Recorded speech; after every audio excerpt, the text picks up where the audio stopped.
My radio packed in, and I had no communication at all. And we were pinned down by a terrorist group in a trench, and we couldn't move.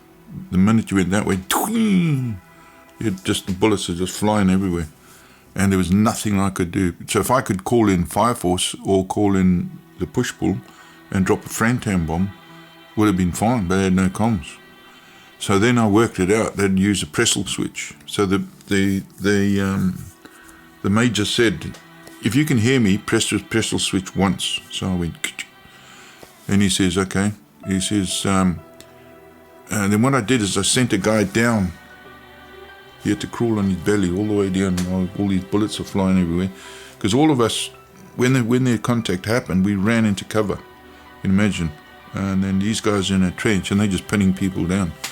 So if you haven't got comms, there's nothing you can do. So what I did is I sent a bloke down, and he went and spoke to someone on the radio, and he talked to the major, and that's when he decided to use the Pressel switch. So you can hear the you know what I mean? And then he said to me, is this stop one? And I go, he said, press the Pressel switch if you can hear me. And I went, then he said, right, we're going to give you covering fire. We're going to come in with a Frantam bomb, and then you must withdraw as quick as you can. And he said, do you understand? Copy? Yeah, push the Pressel switch twice. I mean, so that's the only comms I had. And yeah, we got out of the situation. But boy, being pinned down wasn't funny. You could not move one little inch, because the rocks you were behind there would nail them. Then he threw a grenade, but it landed in front of the rock, not on top of it. If it landed on it, would have killed all of us.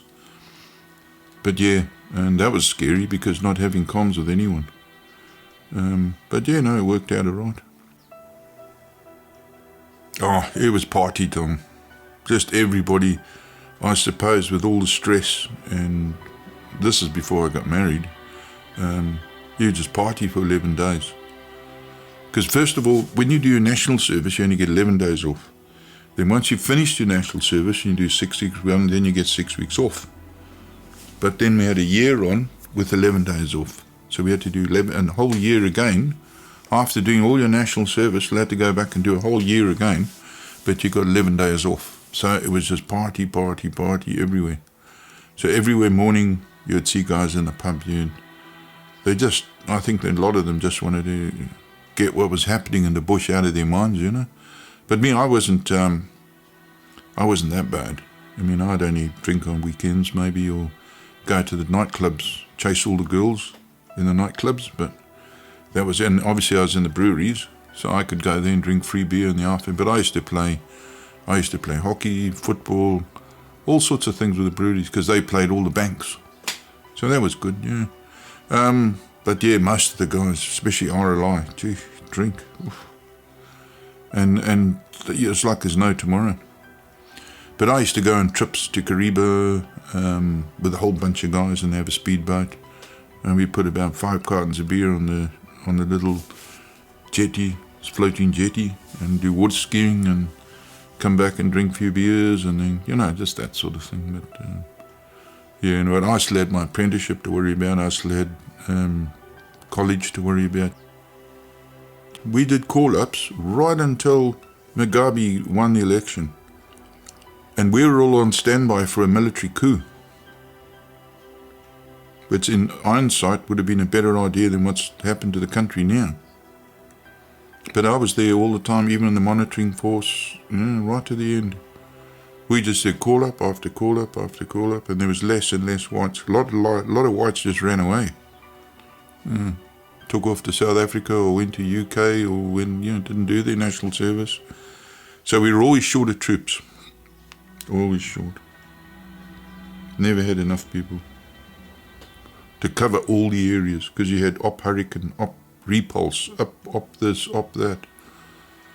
You know, so we even spent time in Mozambique with the Portuguese at a place called Mucambura, and yeah, the Frelimo. Do you remember the Portuguese and the Frelimo having a punch-up?